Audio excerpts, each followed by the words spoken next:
nous avons la Croatie. La route jusqu'à Zagreb, rien de très intéressant. Je trouve un warm shower à Zagreb pour m'accueillir. Le gars était pas hyper bavard. Il s'est même cassé boire un verre avec ses potes. Après je retrouve Ornella, où on s'est bien baladé dans Zagreb, on a loué une voiture, on est allé jusqu'aux chutes de Plitvice, où j'étais bien content d'y aller en voiture parce que la route était vraiment pas terrible pour y aller en vélo et très passante et assez dangereuse. Chute d'eau de Plitvice qui est dans un parc naturel et c'est vraiment super beau. On a eu pas mal de brouillard, du coup il y a des chutes qu'on n'a pas bien vues, mais ça rendait l'atmosphère assez belle.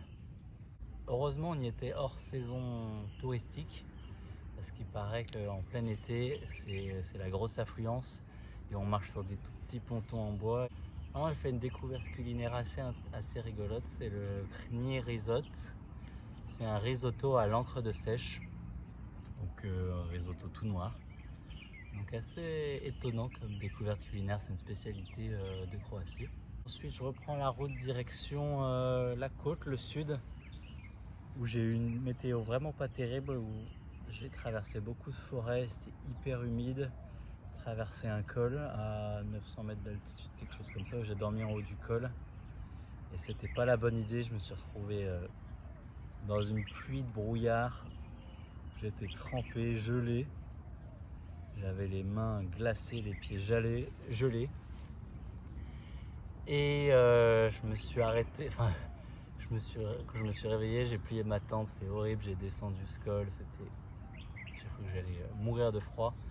Donc j'ai trouvé le premier café-bar que je trouvais, j'ai passé 2 heures à me réchauffer là-bas. Donc ensuite, j'ai continué jusqu'au sud, où là la météo était nettement meilleure.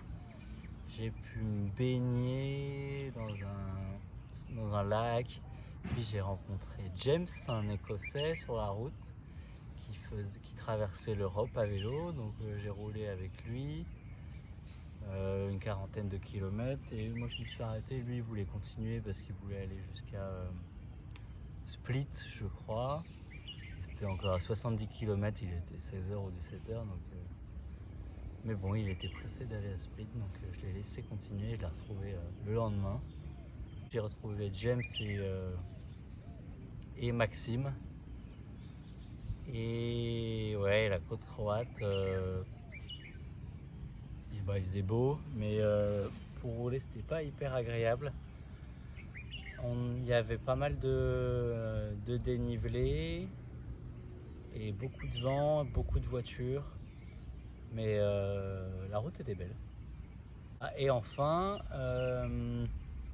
après notre passage en Bosnie, nous arrivons à Dubrovnik avec Maxime, où on visite cette ville connue mondialement grâce à la série Game of Thrones. Mais enfin, très belle ville, très belle vieille ville. J'imagine en période touristique qui doit être bondée, mais nous il n'y avait personne, donc c'était sympa. Et c'est là où nous nous quittons avec Maxime. On aura roulé pas mal de temps ensemble, donc c'était sympa de partager la route avec lui. Et on a gardé pas mal de contacts le long de nos trajets, à donner nos petits tips de route.